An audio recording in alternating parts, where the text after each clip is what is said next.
friends and family, aloha, and to our Kaimana intervention, ohana worldwide. We welcome you into another podcast here with the Kaimana intervention group. I'm Tau Harrington, and I'm your host. I'm joined by Dr. Lani Taholo and by Soa Mulitalo and Aunty Lynette Paglinawan. And we are on another voyage, as we like to say here. We liken our podcast to a voyage on a canoe. We have our master navigator, and that is Dr. Lani Taholo. We have a guest navigator with us today, Aunty Lynette. And Soa Mulitalo is the first mate. I am the steersman, and I just follow the directions of the navigator and the first mate. And wherever we're going to go, that's where we're going to head. I just put the paddle in the water, and we set off to sail. And so we are off on another voyage. Destination today is Ho'oponopono. And so we're pleased to be joined by an expert in that field. Before we introduce you formally, Auntie, we'd like to give our captain, Dr. Taholo, a chance to review our vision, and then Soa will read our mission statement for our podcast. So we'll start and let Dr. Taholo go ahead and read that for us. Thank you, Tau. So the vision of Kaimana intervention is that our work is to help people receive the Kaimana intervention wave of a safe space where therapeutic and culturally based skills for emotional healing are practiced, to not lose the me in the we, nor the power of the we, for therein lie the navigational threads of successful emotional healing. Thank you. Mahalo. Mahalo, Dr. Taholo. And so now, Soa, if you can review the mission statement of the podcast. Yep.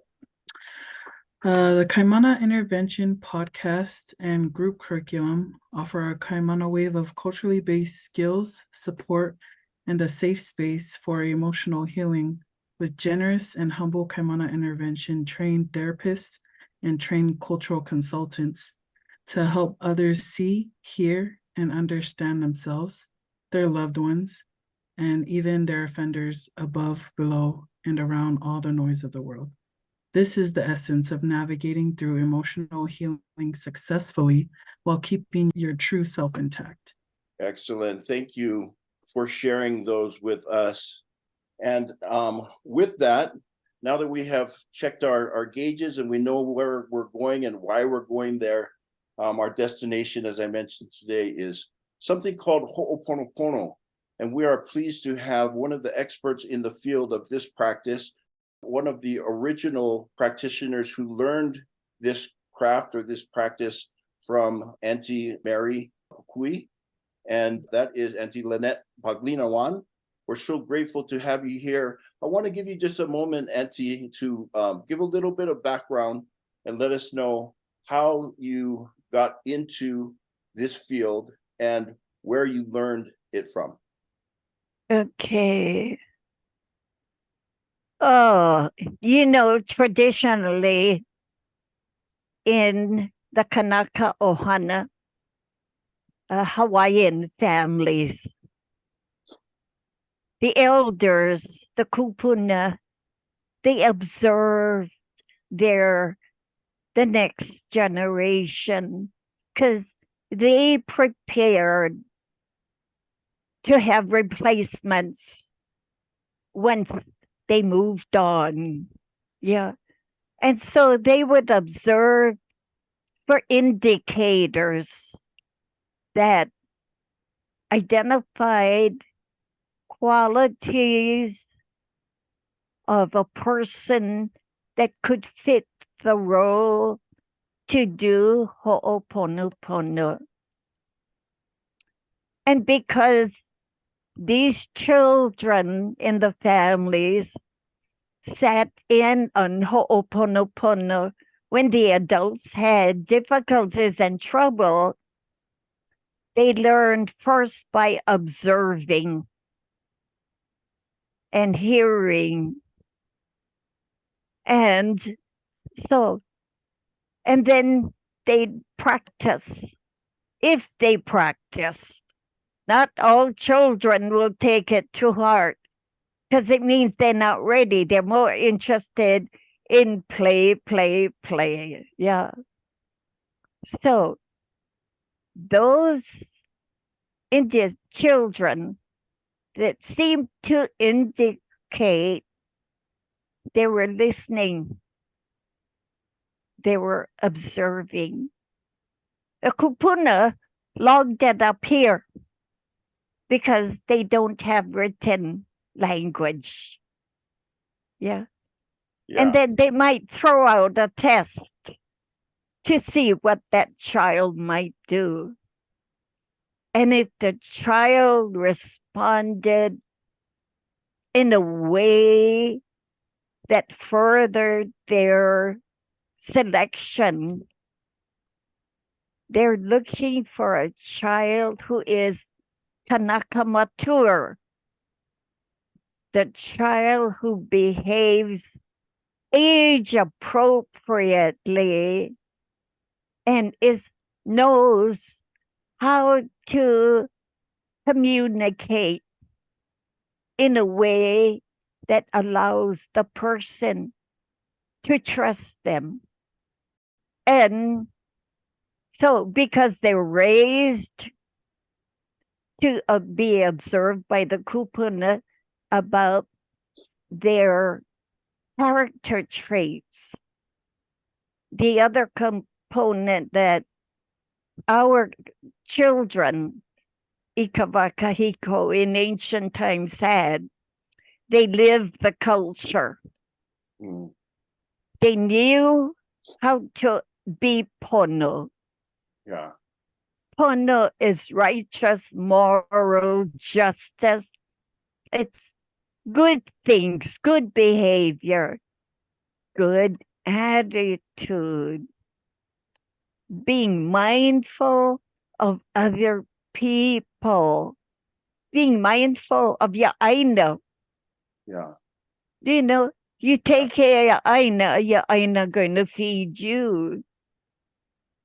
And in addition, in the old days, everything was done with pule, a spiritual mindset. And I might add, to me, that's the foundation. Yes, I really want the listeners and the watchers of our Kaimana Intervention podcast to understand the depth of having Aunty Lynette here with us. The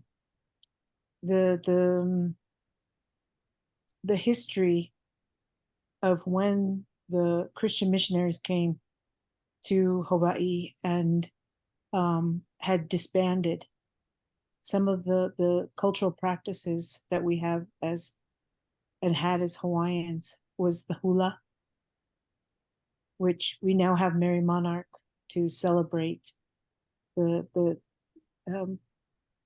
king who brought it back for us, and call him the Merry Monarch because the people had joy when they were able to bring back their true cultural practice, which was very spiritual for our people, the hula.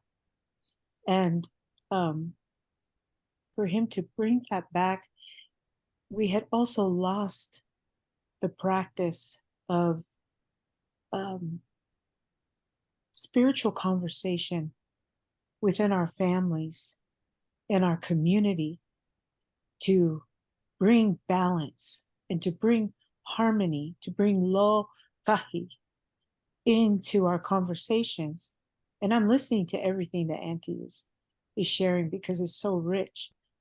And the essence of living Ho'oponopono is to practice lo kahi, to bring in that harmony and that balance. And when they disbanded those things and the practices were lost, it doesn't mean it was lost from the hearts and the spirits and the minds of the people. It just meant that externally, they weren't allowed to practice those things in public.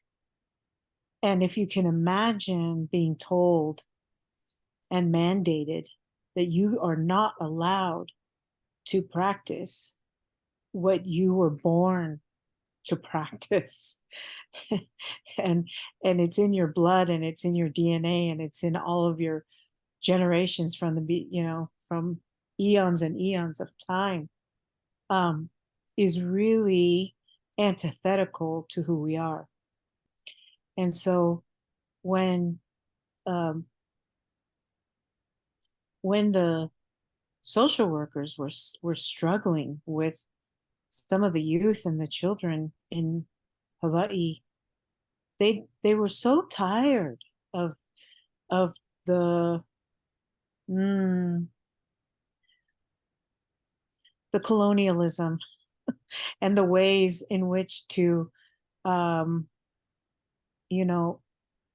I'm sorry to say, but this is what the colonialism does. Is it comes in and says, we're the boss, we know better, and we're going to tell you not only what to do but how to do it. And they really did not understand how deep our culture and our people already were way before they came to the islands. It was so ironic that they were trying to colonialize people who and a culture that had existed eons of time and generations way before they came, and were trying to colonialize Hawaii. So and its people, and disconnect the people from the Aina, disconnect the people from their genealogy, disconnect all those pieces. So Yes. whenever there's a disconnect, there's a feeling of loss, and there's a feeling of grief, and there's a feeling of passing away. Yes. And so they went and sought out Mary Kawena Pukui. And when they found Aunty Pukui was the one that brought back the Ho'oponopono. And I want the folks to understand that when Aunty Mary Pukui did this, she brought in Aunty Lynette. Aunty Lynette came in, joined her with their husband. Yes. And to have Aunty here, the original, living, breathing, original human being and beautiful spirit that's with us from that movement of when that happened, many decades ago, that it's just an honor. And that's why I'm trying to explain to our audience of what an honor to have with this history of returning back our connection to ourselves, to our ancestors, to our Amakua, to our Aina, to Malama, and reconnect in a stronger way, and teach the youth how to reconnect, because Yes. we don't want that rift to exist because of what happened in the past.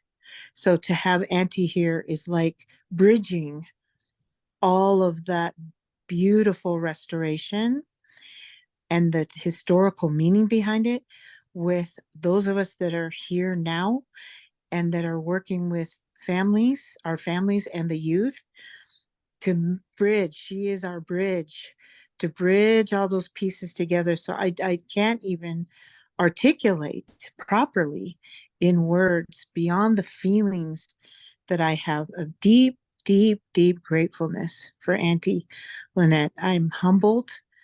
I am honored. I'm grateful, and I feel surrounded by love with Aunty Lynette, because this is a labor of love. Yes. I'd like to add here, in my earlier presentation, I identified, my husband, a social worker, identified some principles we need to understand today about ourselves. One of them is form and essence. Yeah. You may have an inkling of how to do something, but the oya, the heart of doing this kind of healing practice, not quite there. You have a Western mentality. Yeah. You know, Mary Marnock eliminates the beginning, the neophytes, because they get the form. They have the precision. They do it well together.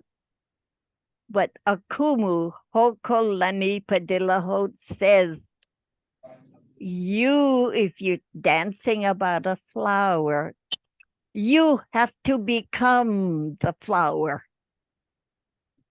That's not easy to do. Yeah. That is a consequence, an impact of cultural trauma. And it takes practice and focus and connecting with that lokahi of maintaining balance and harmony, not just outside in the form, but within yourself.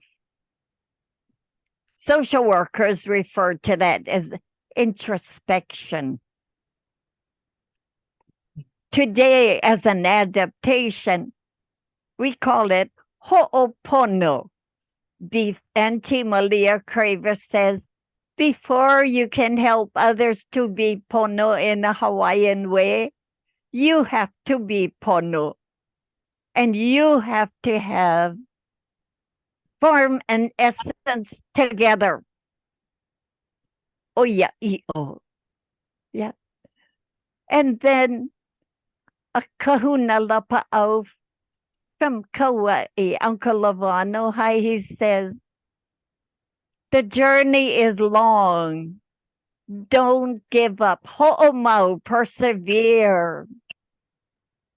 Aya ilokoneo kokino, which means you have all that you need inside of you.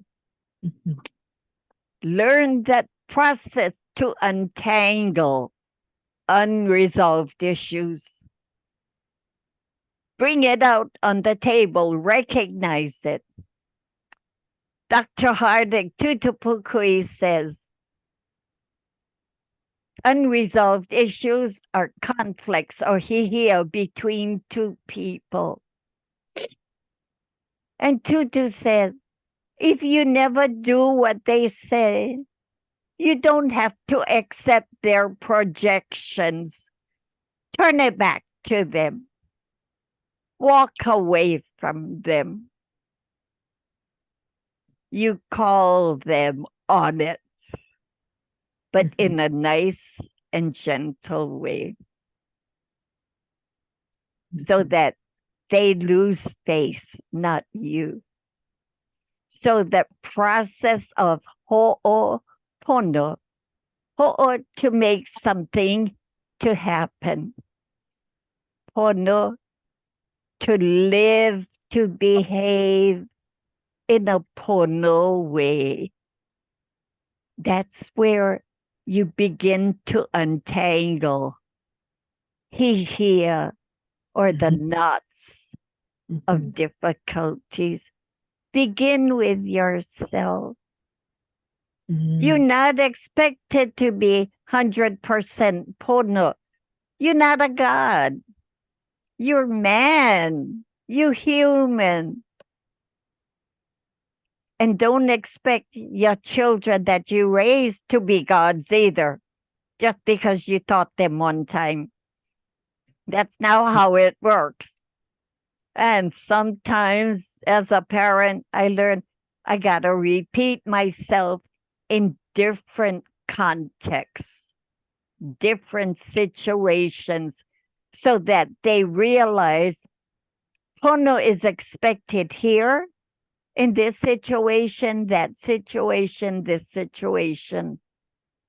So repetition supports the development of the integration of knowledge and skills. Do it while they're young. Yeah. So let me go into how I was raised. Yeah, please. When my mother was a single parent, so I lived with my grandparents. And in a household of my mother had 10 siblings. She was number 2 in the family. So I had many aunties and uncles. And then I get to watch how my grandparents handled them. Yeah. And in that process, in reflection in my later years, I could see that there were lessons being taught to me. For example, my grandmother would say to me, Lynette, your auntie them coming over.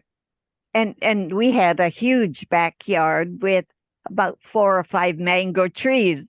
And because I was the youngest, I was the one that could climb up to the top. So I said, okay. But she said, when I come down and I said, can I eat some of that mango? She said, no. If you like eat mango, you eat the one on the ground. How come I'm treated so differently? She never stopped to explain. Mm. So I go to my Tutu man, my grandfather. I said, Tutu, I only for eat mango. He says to me, how you going to get it? So I said, I climbed the tree. I just picked up 2 market bags. And so I said, how come you cannot eat from there? I said, because Tutu lady said for me, I eat the one on the ground. I don't understand. So he sat me down and he said,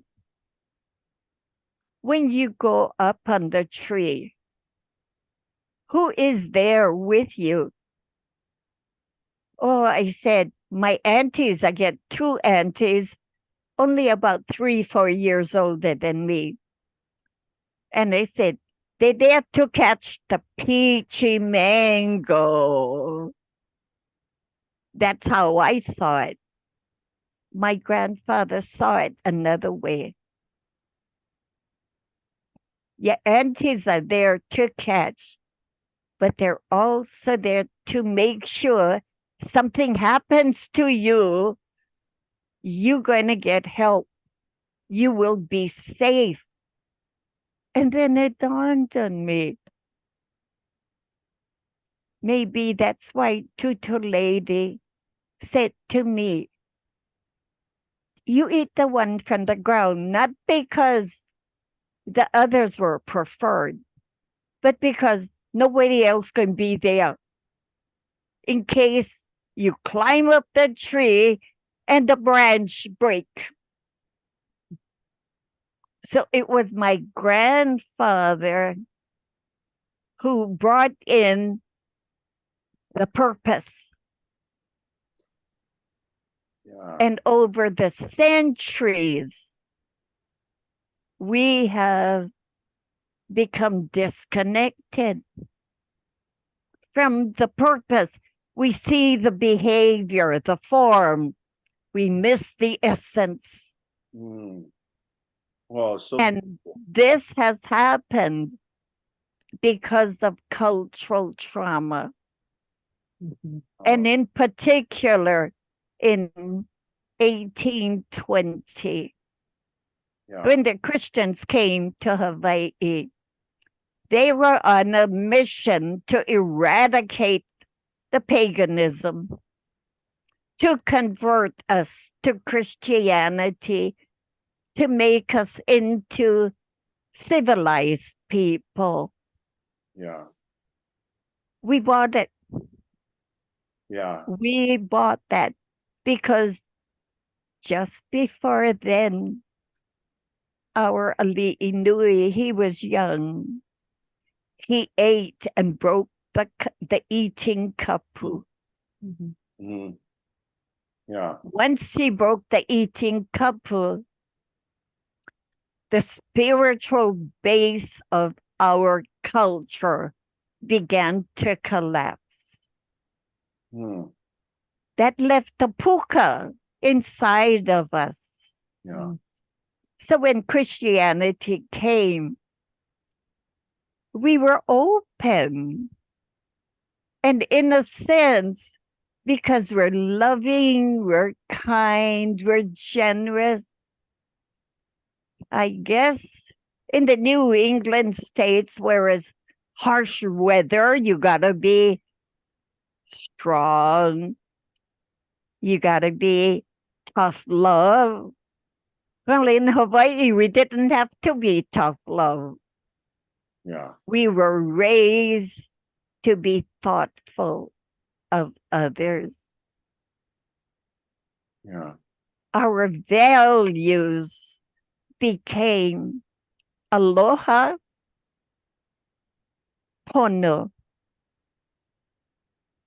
Aloha is that spirit of acceptance, of sharing, of being mindful to save for the next day or the next person.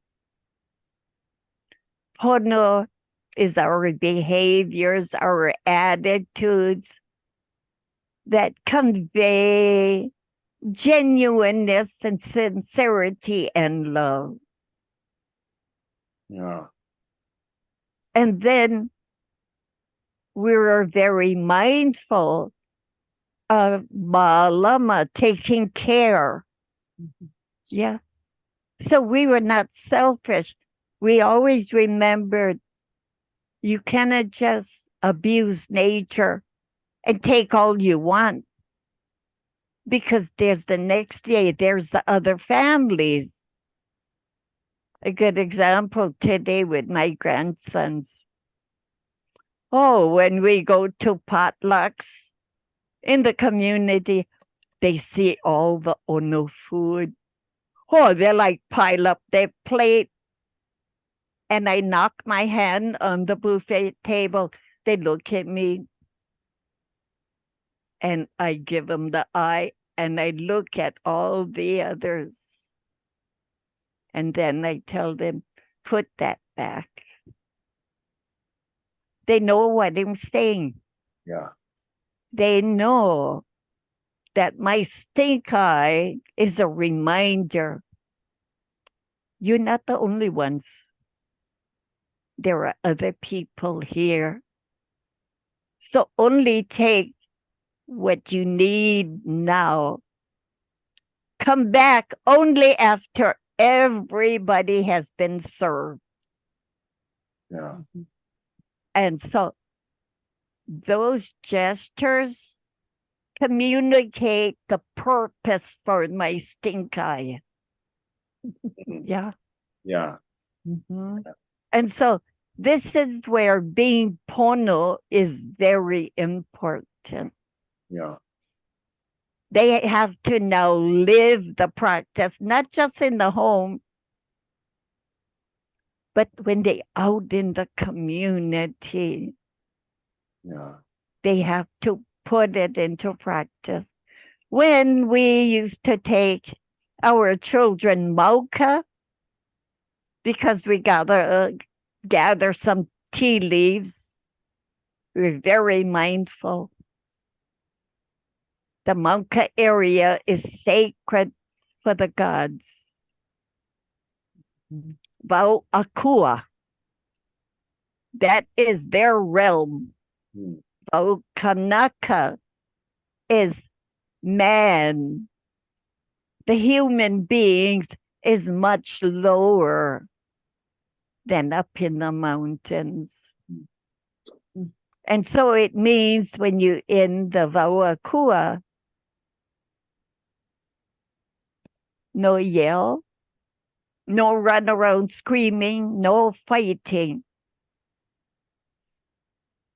And we always tell our children, you have to be maka'ala, alert, because you never know if the weather's going to change as you go up. You never know what is there ahead of you.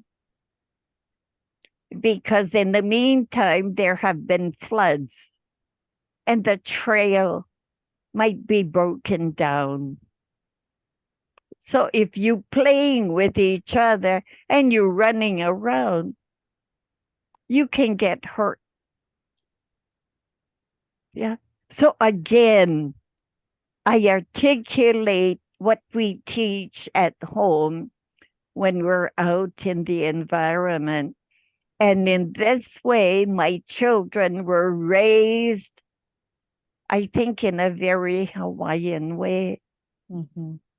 Yeah. And my husband always said to them, when we go mauka, whatever you take in, you bring out. We leave the place in a better condition than when we arrive. Yeah. Even though somebody else and throw the paper on the side, pick it up. Here's the bag for us to take it out. Mhm. So our kamali'i were raised that way. I'm reminded of an incident. I'm not sure if it was Singapore, but a person from another culture, from outside, was visiting there. He took out the chewing gum and started chewing and threw the wrapper down. There's a law against littering. People saw him. He was taken to the police department. He was surprised. And when he was going to be charged, even more surprised and now frightened. Yeah. Why am I saying this?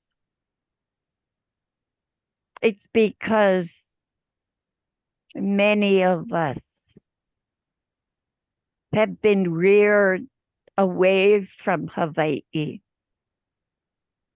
And we really don't have the time to practice the behaviors of pono. And we like to think we are loving. And you are. But you don't allow people to take advantage of you. Mm.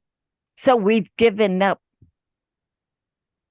that value base. It has been modified. Yeah. Yeah.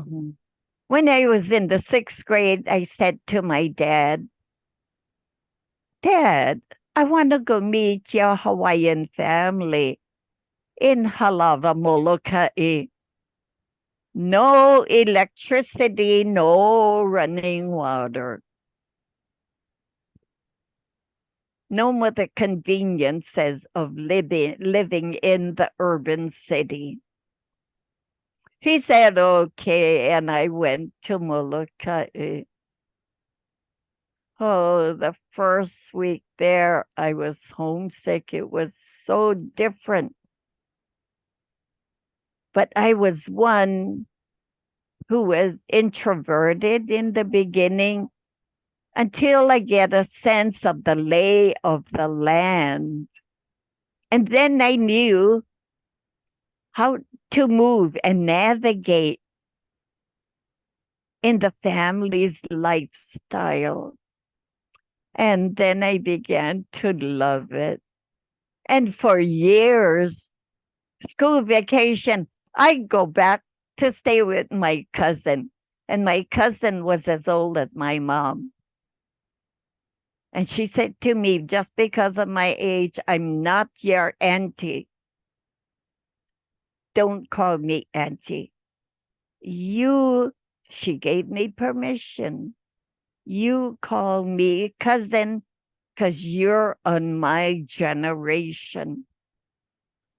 Today, my daughters are born the same year that my aunt gave birth to her daughter.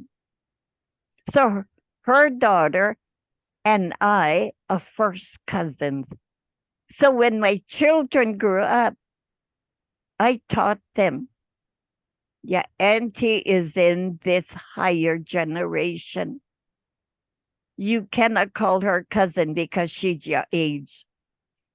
So when they went to school and at Kawananoka, same school. And the friends all wondered why my daughters call their friend auntie. My daughters had to explain. My cousin, who is my children's age, knew that's the practice. And not to be ashamed of it, she would respond. Yeah. So there's been disconnects from the traditional times. Living in Halava, because nobody there with technology, and my cousin's husband worked in Kalaupapa, so he was gone during the week. My cousin, with her 4 children, had to survive. That meant when the fresh meat, right after her husband came from Kaunakakai with the fresh vegetables, the fruits, the meats, within the first 2 days, it's gone. No refrigeration. Refrigeration was the awai system. You put it in a plastic bag and you leave it there to get chilled to last as much as possible. And then after that, you live off the land. That's where I got to learn Hawaiian practices. I learned the procedures, how to do it, but I also learned the kapu, the right way of doing it. And that came along with understanding form and essence. Yeah. And it also meant being mindful, especially at night, of spiritualism. Akua in that valley. Oh, you can feel all that mana, that energy. And so you get maka'u, you get frightened, because spooky. Sometimes you're more attuned to the darkness because you cannot see. And that tells you, behave yourself. Yeah. Yeah.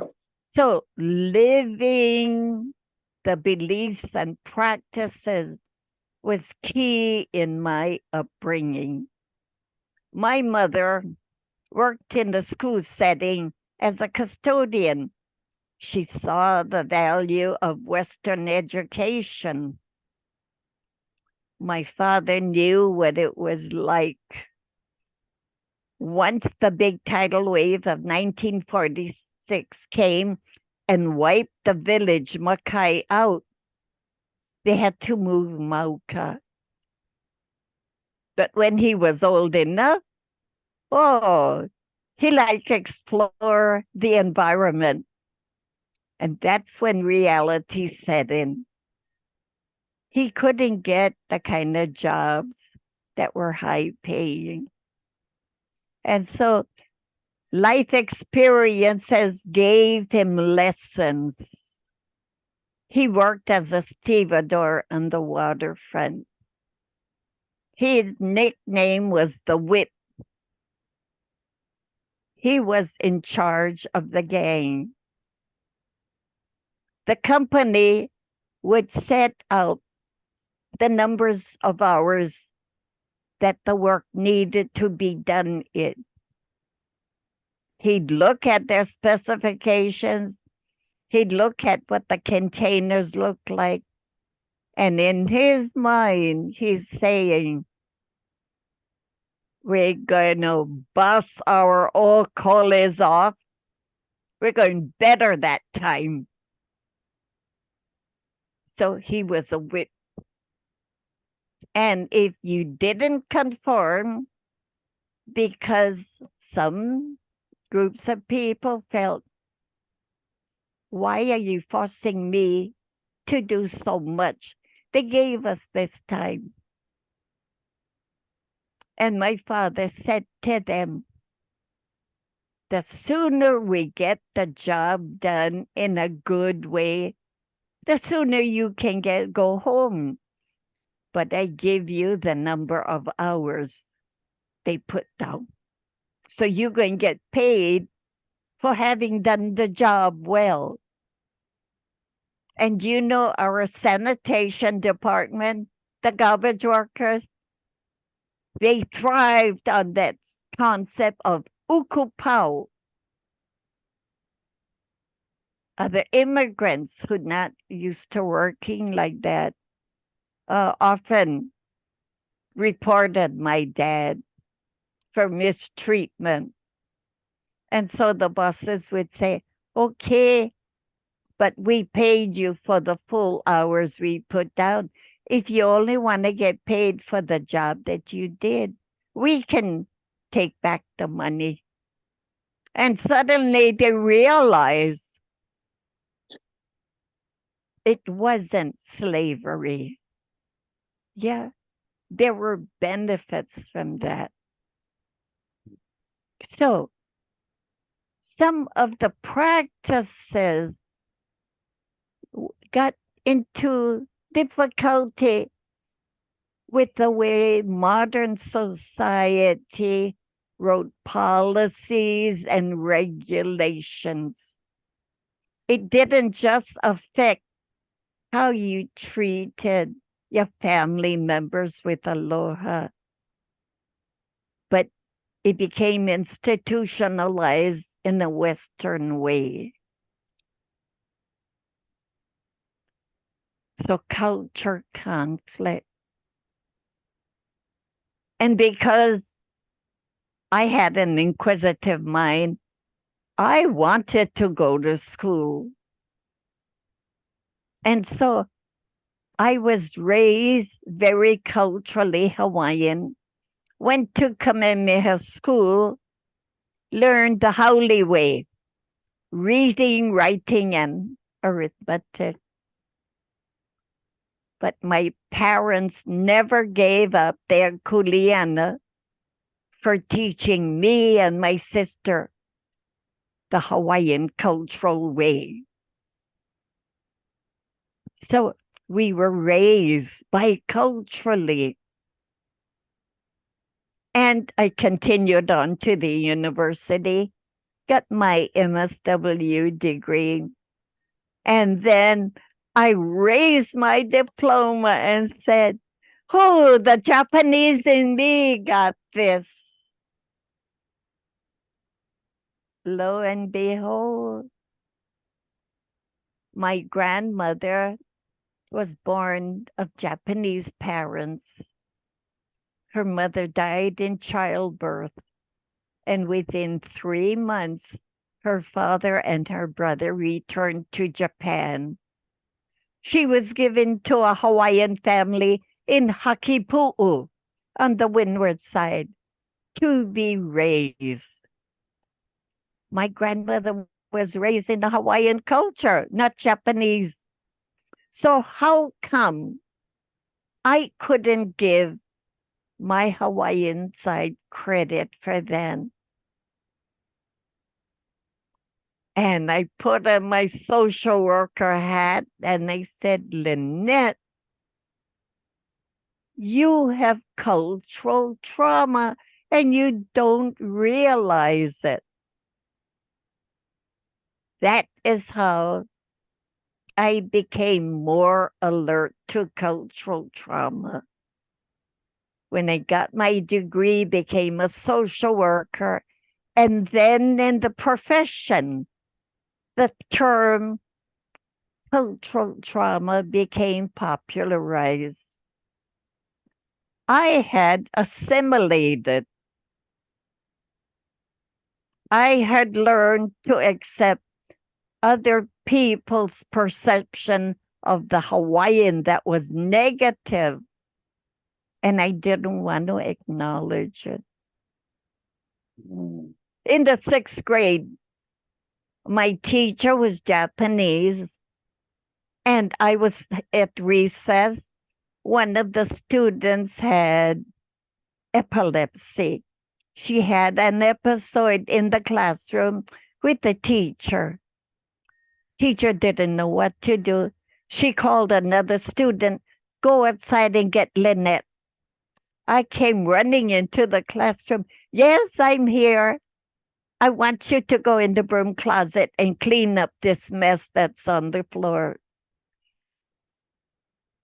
Another encounter with stereotypes because I was the daughter of the janitor.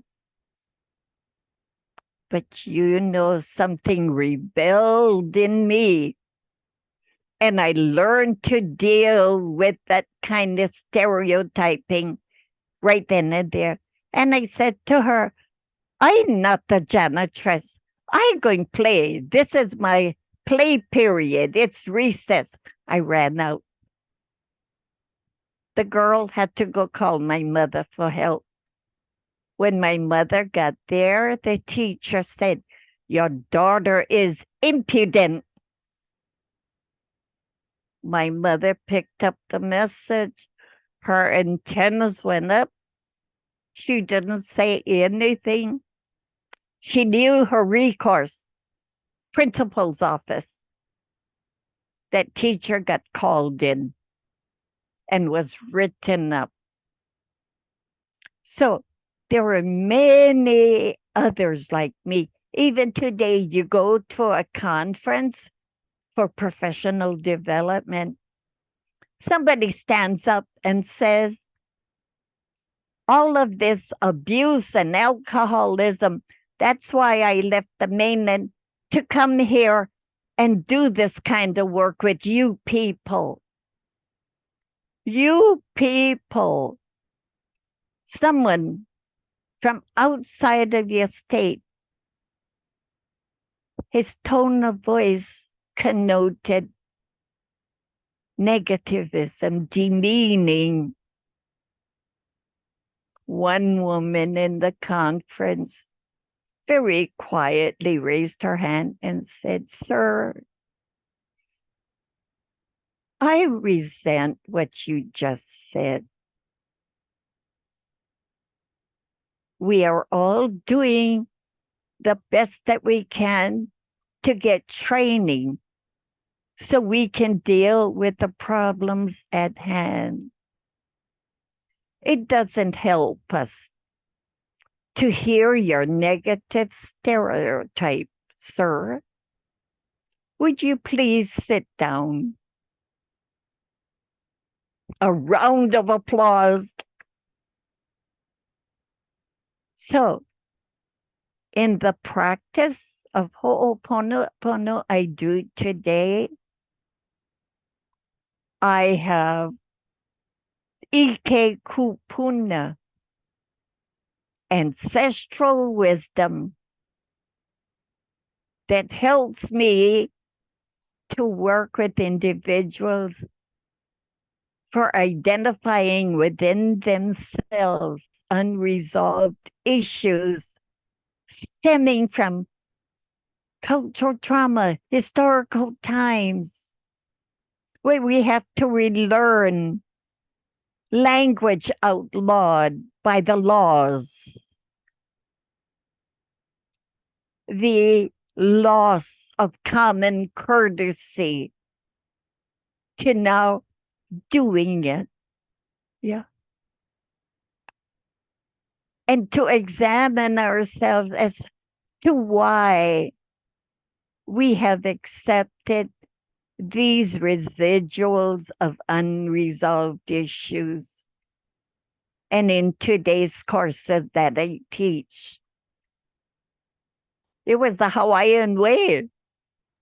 So that technique of preparing oneself is based on Ike Kupuna, the wisdom of our ancestors.